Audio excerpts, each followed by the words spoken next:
Buenas tardes, hola nuevamente. Yo voy a hablar sobre un proyecto de una obra muy interesante que desarrollamos en el metro de Rio de Janeiro, que es el metro de la línea 4, ¿ok? La línea 4, en esta figura, está un poquito, tal vez no tan sencillo de percibir.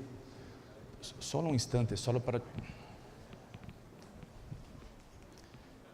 Eu não me perder com o tempo. Não estou chamando a mim. Que graças. Aqui em verde temos a linha 4 Sur, que é um tramo de 5 quilômetros de extensão. E em rojo temos a linha 4, o tramo oeste, ok? Que tem aproximadamente 15 quilômetros de extensão. O tramo oeste é composto de 2 estações, 2 túneles de via e outros túneles de estacionamento, creio que é apartamento que vocês chamam, totalizando mais de 18 quilômetros de extensão de túneles escavados com o método NATM e maciço de roca. Aqui são algumas figuras que ilustram as escavações. Aqui tem a estação São Conrado, uma caverna muito grande, com intersecção de outros túneles de acesso. Pero o enfoque desta apresentação não é o tramo oeste, é o tramo sur, que está em destaque aqui. O tramo sur é composto por 5 estações, pero a última estação acabou sendo paralisada as obras. Pero todo esse tramo aqui em amarillo, composto por 4 estações e mais de 5 quilômetros de túnel, foi realizado. E o destaque desta apresentação é o túnel realizado com tuneladora, ok? Topa. Eu vou dividir em 2 partes esta apresentação. Primeiro, na parte muito curta, que eu resumi muito, porque não temos tempo, é sobre alguns aspectos generais do projeto. E depois, a parte mais interessante, talvez, são eventos construtivos que se sucederam em la obra, ok? Tivemos desafios muito interessantes nessa obra, onde eu posso destacar 4 desafios. O metro foi construído em uma zona essencialmente urbana, com muita densidade, com muitas edificações, muito tráfego de veículos e pessoas em la superfície. Foi construído em uma zona muito nobre em Rio de Janeiro, certo? E com uma característica, pessoas que não lhe gostavam muito ter a estação nesta zona, e pessoas que, então, tuve toda a obra e todo o projeto, tivemos que conviver com uma pressão sociopolítica muito intensa de pessoas muito influentes no Rio de Janeiro. Outro aspecto é que foi escavado em um maciço excelente arenoso, maciço com arena muito pouco estável, arena de praia, certo? E tivemos um prazo muito curto para executar a obra e um prazo impostergável, porque era uma obra para as Olimpíadas, certo? Aqui só para vocês verem, essa é a zona sul do Rio de Janeiro. Aqui, ó, é a Lagoa Rodrigo de Freitas e aqui é o mar. A zona sul é uma parte muito nobre do Rio de Janeiro, composta por essas poucas quadras que tem entre a lagoa e o mar, certo? Aqui para você está, o metro quadrado está entre os 10 mais altos do mundo, esta zona. E aqui são só alguns exemplos da proximidade com as edificações. Normalmente, quando hacemos isto, uma linha em zona urbana, temos 1, 2, 3, 10 casos muito cercanos a edifícios. Aqui, toda a linha foi assim. Passamos por 600 edifícios com essa característica. Eu vou falar um pouco dos modos de operação da topa. Eu não sei se vocês chamam topa ou tuneladora, para vocês me entendem. A tuneladora era uma tuneladora EPB, mas tínhamos 5 métodos de operação da topa. O primeiro é o modo aberto, totalmente aberto, onde não tínhamos o tornillo sem fim. Estavam com a câmara frontal totalmente aberta, com a cinta transportadora que pega o material diretamente na roda de corte e conduz isso para a cinta transportadora para levar para fora da toneladora. Esse é o modo aberto 1, essencialmente para maciços rocosos de boa qualidade. Depois temos um modo aberto, pero onde já temos o tornillo sem fim montado, juntamente com o tornillo sem fim. Quando montamos o tornillo sem fim, é possível, é montado junto todas as linhas de injeções da máquina. Então, nesse modo, a máquina está totalmente preparada para imediatamente trabalhar em modo cerrado, certo? O terceiro modo é o modo de transição, onde estamos, daqui para adelante, é sempre com o tornillo sem fim montado. Temos a câmara parcialmente lenha de material com aire comprimido em la outra metade. Isto é um modo que funciona para maciços estáveis, ok? Pero que temos flujo de água. Então, com o aire conseguimos conter hasta na medida do possível o flujo de água, certo? Depois é o modo EPB tradicional, onde temos toda a câmara frontal lenha de material e conseguimos avançar com a câmara pressurizada. Esse é o modo EPB tradicional. O que a Topa de Rio de Janeiro tinha de especial são os dois modos que eu vou mostrar adelante, ok? O modo quarto, qual era? Era um modo que, no ponto superior do tornillo sem fim, tinha uma bomba com pistão. Para que isso? Caso perdíssemos o condicionamento do material e não conseguimos exercer a função do plug no tornillo sem fim, começaríamos a ter um fluxo de material por la extremidade superior, certo? Com esse sistema era possível avançar com a máquina e conter o material fluido na ponta do tornillo e bombear para a cinta transportadora, quitar o material e avançar com a máquina, certo? Tendria outro método, outro modo. O modo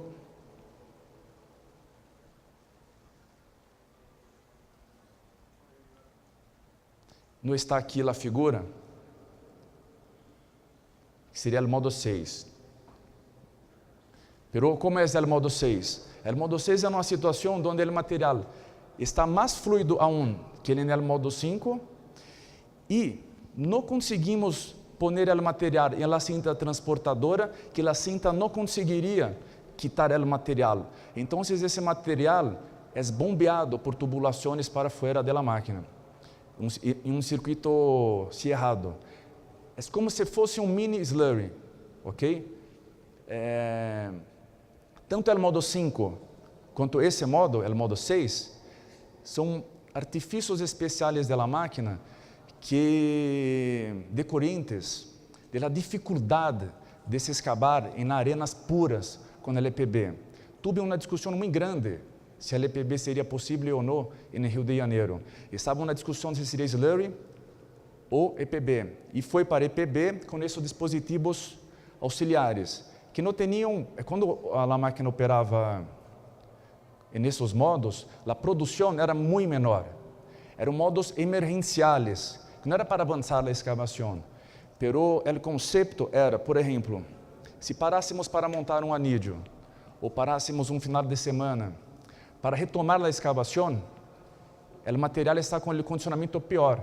Então, era como se fosse um arranque da máquina. Começávamos a escavar em modo 5, e quando o material começasse a ter um condicionamento melhor, passávamos para o EPB tradicional e seguimos adelante, ok? Os anillos, o diâmetro da escavação era 11,5 metros, eram 7 segmentos mais a llave, espessor de 40 centímetros, largura de 1,8, certo? e o peso típico de cada segmento é de 8 toneladas. Hicimos tem um estudo muito interessante da análise de risco de todos os edifícios, mas eu não vou poder apresentar aqui por el tempo, ok? Pero tuve um mapeamento e para todos os edifícios rojos foram hechos cortinas de Hetgrouting para proteger as fundações, que funcionaram muito bem, ok? O acompanhamento da escavação, não tínhamos um nível de alerta, atenção e emergência solo. Era para cada zona, em função da distância da frente de escavação, tínhamos zonas com medidas a serem adotadas. E agora eu vou para a segunda parte, que é a parte mais interessante, que são eventos construtivos. Eu vou falar sobre os principais eventos que ocorreram durante a execução da obra, ok? Eu vou falar em sequência cronológica, ou seja, do início da obra que começou na Estação General Osório, até o final. Eu vou passar um pouco rápido, porque são muitas coisas, ok? Vou tentar dar destaque para os pontos mais interessantes. Então, estamos aqui. Vamos começar aqui. A partida de la topa desde a Estação General Osório. Partiu um maciço de gneiss muito bueno, classe 1, onde não se hizo nada para partir. A topa encostou a cara na parede e começou a escavar. Foi isso que foi feito. Não hice qualquer tipo de pregarre ou tratamento, porque era um maciço muito bueno. O que foi feito são sistemas normais. Aqui temos um sistema anti-giro para a topa não girar quando começa a escavar. E suporte de los anillos del túnel falso, e aqui a estrutura de reação para a partida da topa. Então aqui é o projeto, em azul é o sistema anti-giro, e aqui o escoramento, apuntolamento de los anillos. Ok?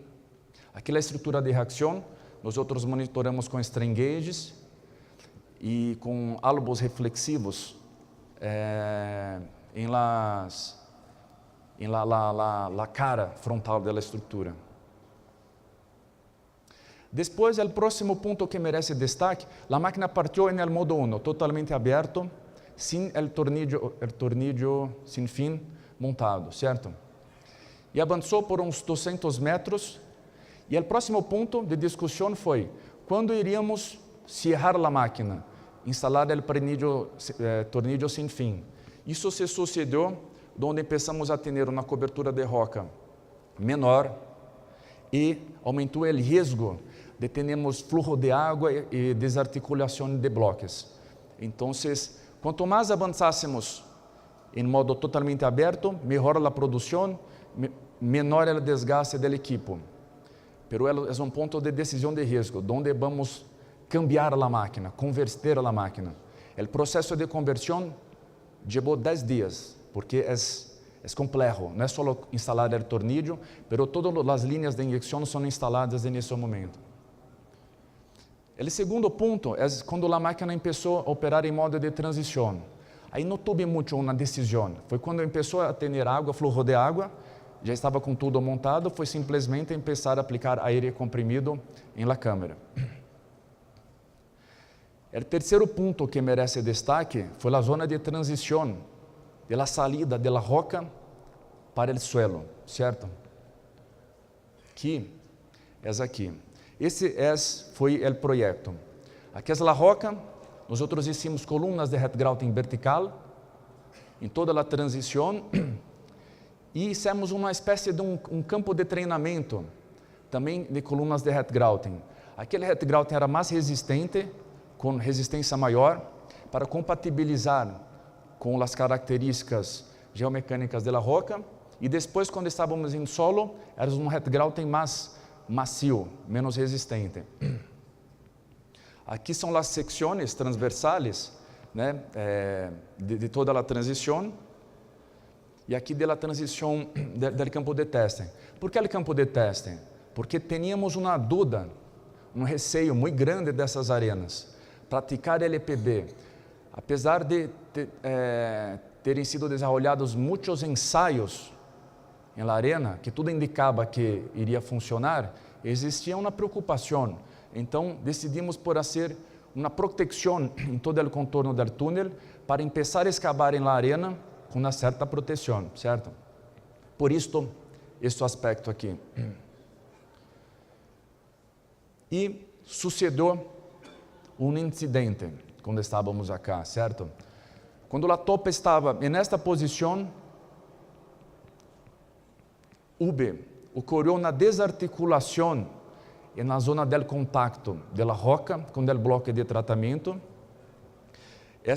Aqui onde está em rojo. Essa desarticulação foi em horizontal para a lateral da base e começou a conectar por aqui, a subir e alcançar a superfície, certo? E ocorreram duas crateras na superfície. A máquina estava em modo de transição e isso só parou quando toda a câmara frontal quedou linha de material. Eu tenho aqui, ocorreram danos nas edificações, certo? Cercanas a onde ocorreu o episódio. E eu tenho, amigo, o vídeo 1, por favor. Eu tenho um vídeo que ilustra bem o que sucedeu acá.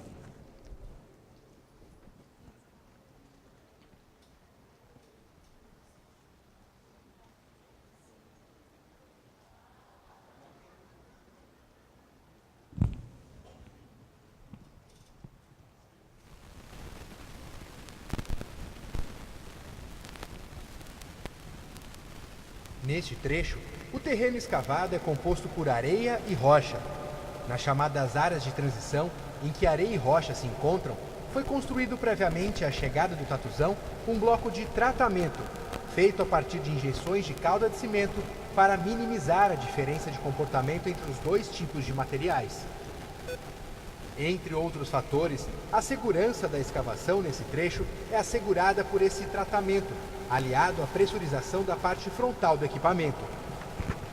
No dia 11 de maio, durante as escavações no trecho da rua Barão da Torre, em Ipanema, ocorreu um comportamento anômalo e pontual na superfície de rocha fraturada, que desagregou, ocasionando a descompactação do terreno. Desse modo, o processo evoluiu até atingir a superfície. Ao notar o afundamento de parte da calçada e da rua Barão da Torre, técnicos acionaram o plano de contingência.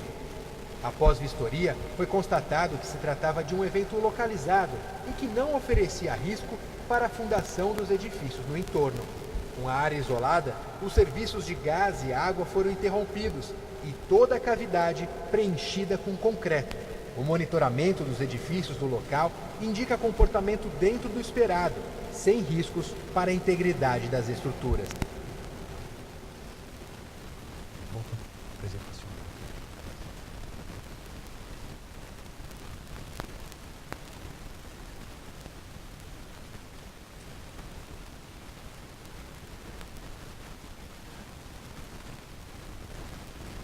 Então, esse foi o episódio. E aí o que nós outros hicimos para a retomada das escavações? Eu vou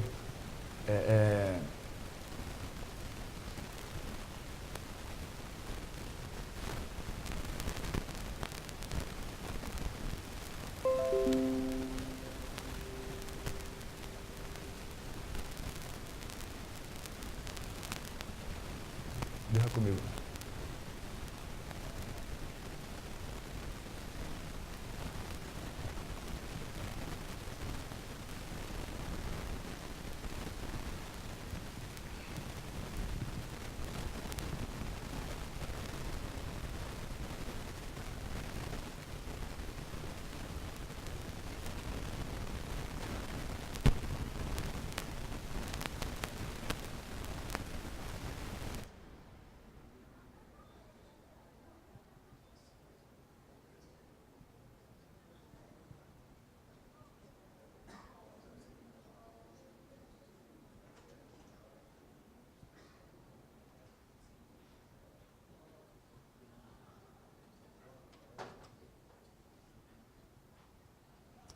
Deveria ser diferente. Bom, está chegando.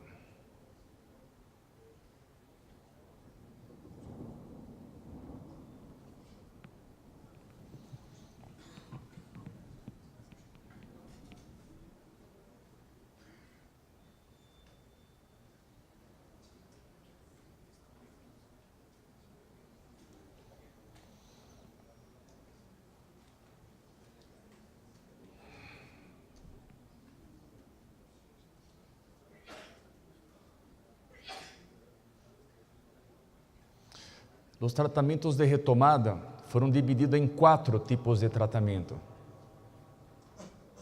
4 medidas foram adotadas para a retomada das escavações.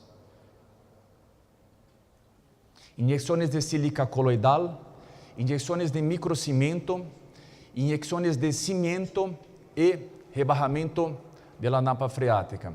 A sílica coloidal, isso é implanta.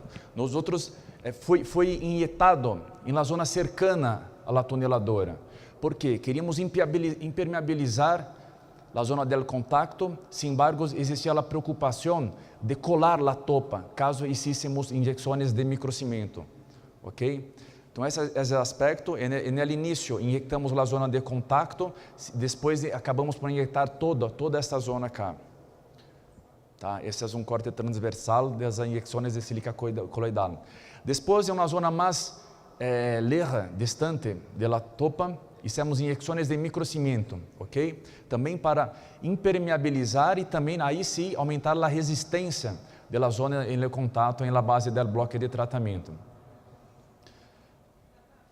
Depois, hicimos injeções de cimento na zona mais alta, com a ideia de recomprimir o maciço na zona cercana às fundações, ok, de los edifícios.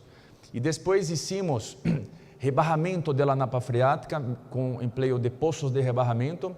Optamos por não instalar os poços na zona cercana da topa, instalamos um pouco mais adelante, porque não conseguimos rebater todo, sin embargo, com uma pressão hidrostática menor do que a anterior, se sucedeu a retomada.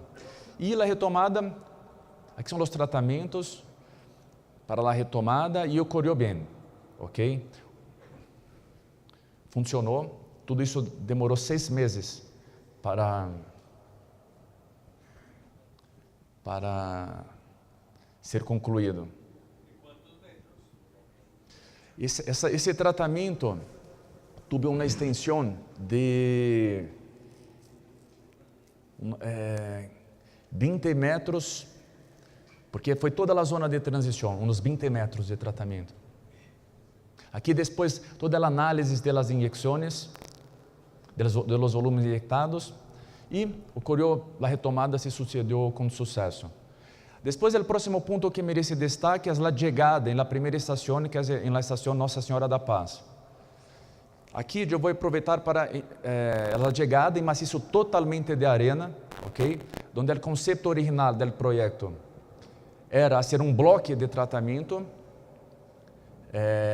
um bloco de Hetgrauten colado à parede da estação. Este bloco, qual que era o conceito? Em azul temos poços de rebarramento. E eu vou explicar o que é essa aqui embaixo. Tem um ponto rojo no meio da tela. Qual é o conceito? A topa, qual é o conceito? A topa iria chegar acá, encostar a cara na parede, e nesse momento iríamos desplugar os DHPs que estavam inseridos nessa caja de arena. Então, se nós tivéssemos qualquer falha no tratamento do maciço, que seja em las laterais, por arriba ou por abaixo, a água iria conectar por el extradorso da couraça, da topa, iria vir para cá e iria sair por aqui.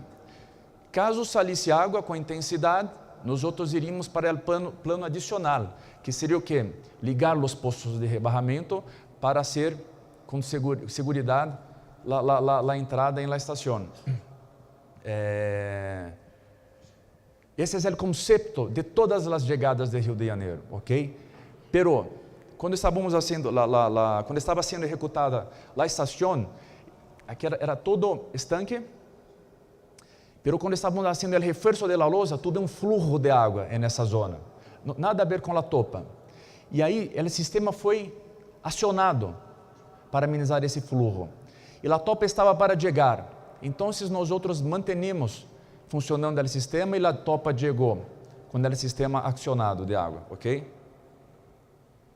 Esse é o conceito de todos os tratamentos de chegada. Temos uma monitoração mais intensa nessa zona, da parede, las presiones reducidas.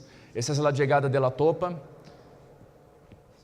E essa é a topa chegando. Ustedes vão ver que é a única vez que vimos a topa, porque sucederam eventos em todas as demais chegadas. O próximo ponto é a salida da estação. A salida não merece muito destaque, é a arena também, com o mesmo bloco. O Contagiro, tudo semelhante a General Osório, o bloco. E essa foi a partida. Eu vou correr um pouco por causa do tempo. E aqui é um ponto muito interessante, que foi a chegada na estação de Jardim de Alá, certo? Em arena, com um pouquinho de arcila na zona inferior. A chegada se sucedeu aqui, muito cerca a um canal, que é o canal que conecta, aqui era a estação, muito cerca aos edifícios, aqui é um canal que conecta a Laguna Rodrigo de Freitas com o mar, e a topa chegou por acá, por debaixo do canal. É aqui, ó. Esse é o canal que conecta a laguna com o mar. E tínhamos um problema, porque aqui é o canal e a topa passou muito cerca à base do canal. Então, existia a necessidade de tratar essa cobertura por baixo do canal. A necessidade de fazer um bloco de tratamento como esse. E para isso, o que tuvimos que fazer? Essa é a ponte. Que o canal e a ponte. Nós tuvimos que desmolir a ponte. Então, esse é o processo. Nós, como foi para executar esses tratamentos? Nós desmontamos a ponte, guardamos o guarda-corpo da ponte, hicimos em secadeiras, eu não sei como, diques, em uma lateral do canal. O equipo transitou por cima do dique, hice os tratamentos, quitamos o equipo, hicimos o dique do outro lado, concluímos o tratamento, tiramos o dique e reconstruímos o ponte, ok? Aqui é um dique de um lado, essa foto, o dique foi hasta essa altura, com os tratamentos, a redução dos tratamentos. E depois, sucedeu tudo bem, a travessia por baixo do canal, e a topa chegou na estação Jardim de Alá. Pero o que sucedeu acá? Tínhamos uma preocupação muito grande, porque aqui não era possível executar aquele sistema complementar com os postos de rebarramento. E aqui havia uma preocupação. Se tivéssemos uma falha no bloco de tratamento, todo o canal poderia adentrar para dentro da estação. E com fluxo que só iria parar quando entrasse em equilíbrio com o canal. Então, o que foi feito? O que foi feito? Foi feita uma regada submersa da topa. Foi feito um dique dentro da estação, e a estação foi relenhada completamente com água, a cabeceira, e a topa chegou totalmente submersa. Porque com a topa submersa não há possibilidade de fluxo de água, porque está em equilíbrio. Tive uma sequência de tomada de decisão se iríamos relinhar com água ou não, porque evidentemente é muito mais tranquilo chegar mirando a topa, né? Não é uma situação confortável. Aqui são as execuções. O dique que foi feito foi uma parede de Hetgrouting. Isso aqui é um muro de Hetgrouting. Tudo isso foi relinhado com água. Tudo isso é reservatório de água que foi relinhado. Esse é o processo de relenho com água. A topa chegou submersa e por debaixo deu na louça. Não existem fotos da chegada. Ponga o vídeo 2, por favor, amigo.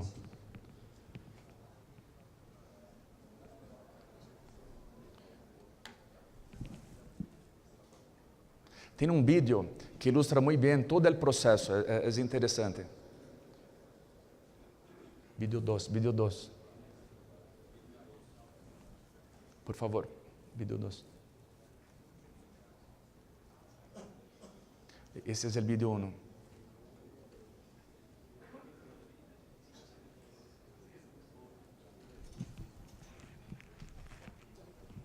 Não está aí. Aí, esto. Pero necesito de más tiempo.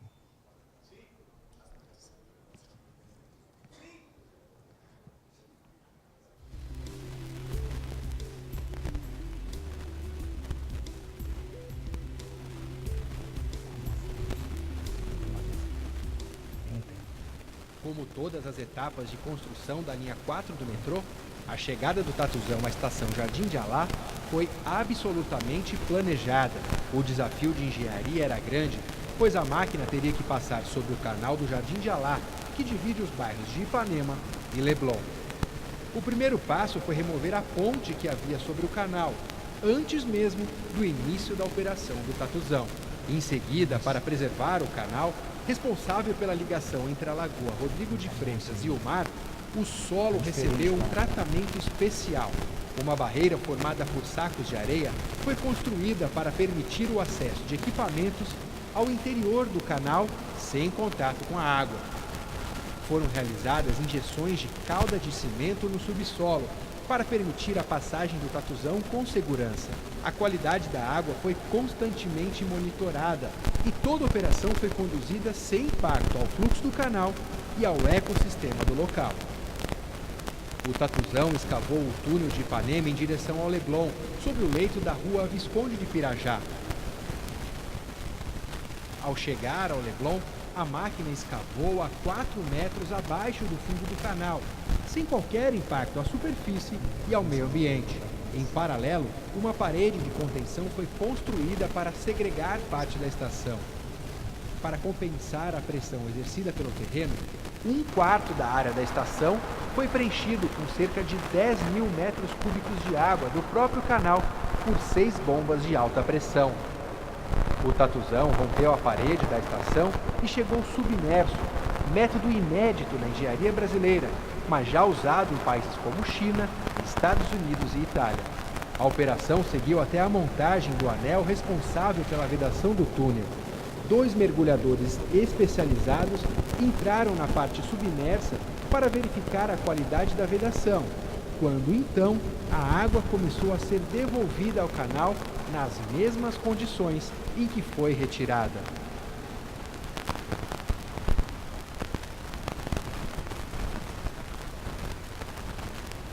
Na sequência, a parede de contenção foi demolida. Agora, o Tatuzão passa por manutenção programada e depois seguirá escavando em direção à estação Antero de Quental, no Leblon.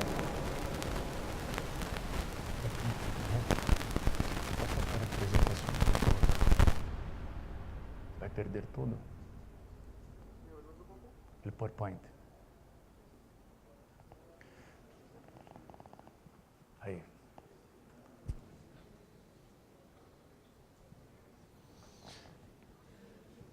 Impossível. Deixa eu sentar aqui, por favor.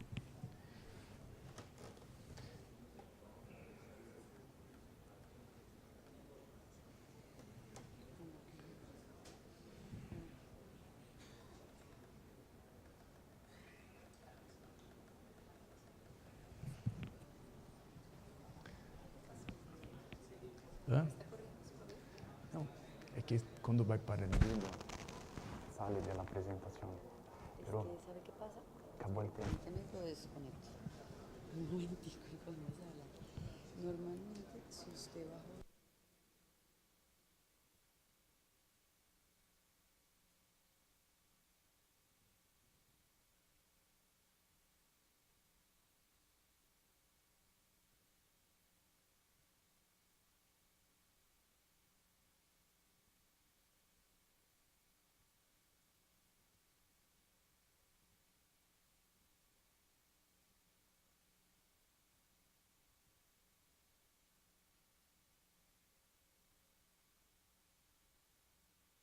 Sabe que acabou o tempo.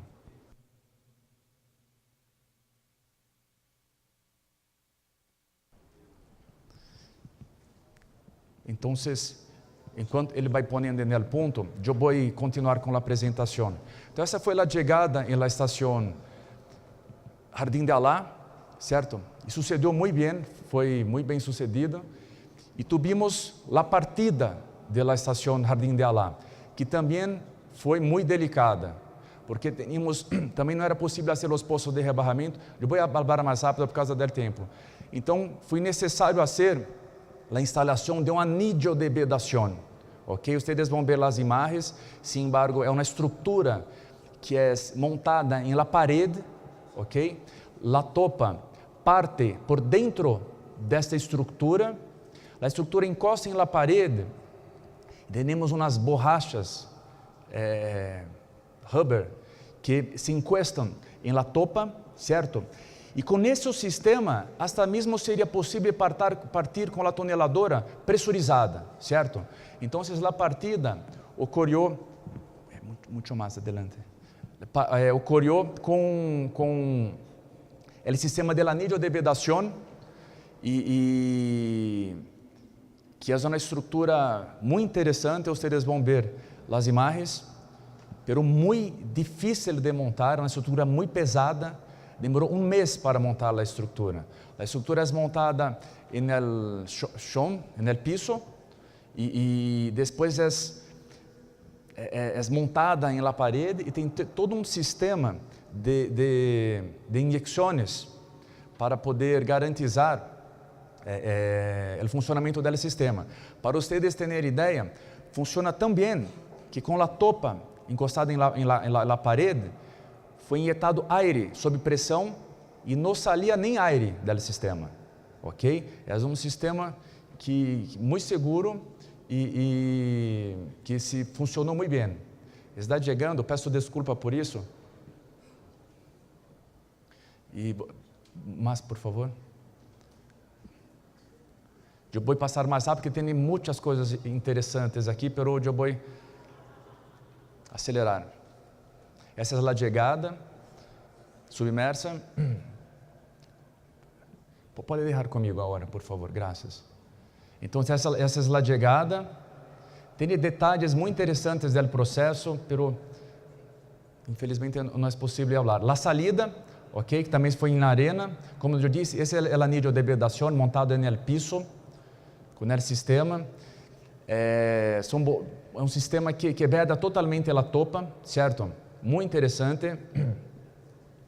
E a partida ocorreu com esse sistema. Já que estamos falando disso, eu vou aproveitar para falar, não foi usado no Rio, mas tem esse mesmo sistema para chegada. É possível chegar, mas quando chega, tem que ter uma espécie de uma tampa em la frente. Quando tu chegas, toda a água começa a entrar, depois tu avança um pouquinho mais com a topa e é possível cerrar com o rubber em la topa, e aí se abre la frente e se alivia a pressão e continua adentrando. Isso não foi utilizado no Rio, mas é um sistema para a chegada. Depois tivemos um poço para a alimentação de anillos, não vou entrar em detalhe nele. Depois a chegada na próxima estação. Também tínhamos problemas. Acionamos o sistema, mas não conseguimos rebarrar e não podíamos correr o risco. Então, a água estava na média altura da secção e aí decidimos por fazer o quê? Fazer o mesmo sistema, uma barreira e relenhar com água a metade da estação. Sin embargo, quando encostamos com a topa na parede, tínhamos um fluxo de água na geratriz superior. E para não correr risco que pudesse comprometer o prazo das Olimpíadas, foi decidido por relenhar toda a estação de água. Então, os 100 metros da estação foram relenhados em água em 3 dias e a topa chegou. 3 dias depois, com o mesmo sistema, uma chegada submersa. O mesmo que hicimos em Jardín de Alá foi feito aqui. Depois da partida, também temos o problema, o risco de entrada de material na farra, mas era impossível de se instalar o anillo. E hicimos um sistema que funcionou muito bem. Hicimos uma pilha de sacos de arena ao redor de toda a máquina para a partida, certo? Então, a topa encostou a cara na parede, tínhamos água por detrás, para não correr o risco, foram instalados sacos de arena em todo o contorno da topa, e a topa começou a avançar e a grautear o anillo contra os sacos de arena, certo? Com isso, tive a mesma função do anillo de vedação, a mesma. Funcionou muito bem, fizemos isso em uma semana, com pessoas e funcionou muito bem. Uma solução que...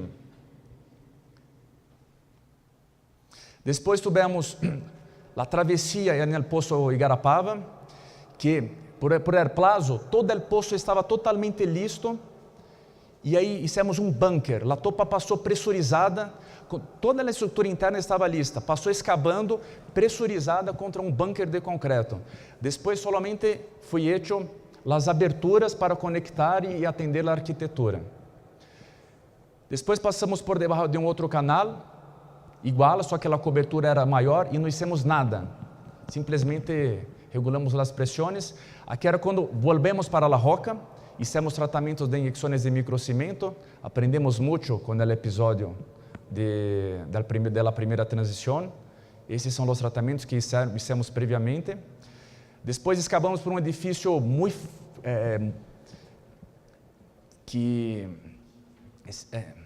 eu vou pular isso. Depois eu vou para o último. Chegamos em la caverna, que é a conexão com a zona oeste, e aí foi possível ver a topa novamente, solo aí. Está 2 minutos, me desculpe. E aí agora tivemos que fazer uma outra solução, porque a topa está estacionada. Qual foi o conceito? O conceito foi para as Olimpíadas, a topa está estacionada acá, e isso aqui está em operação. Entrou em operação para as Olimpíadas e a topa está acá. E ela tem que partir, mas não é possível fazer mais estrutura de reação para a partida da topa.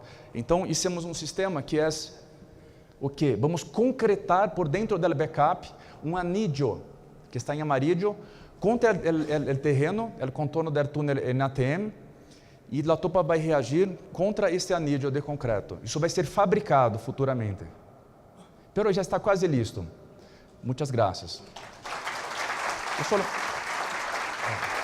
Me gostaria aproveitar aqui para... No ano que vem, em abril, vai ocorrer o 4º Congresso Brasileiro de Túneles. Gostaria de fazer a invitação para todos. Vai ocorrer em paralelo com o evento da Associação Internacional de Mecânica de Suelos. E é em abril. Aqui é o espaço muito... E aqui são 14 temas, tá? E temos um espaço disponível para patrocinadores e expositores. E é isso. Graças.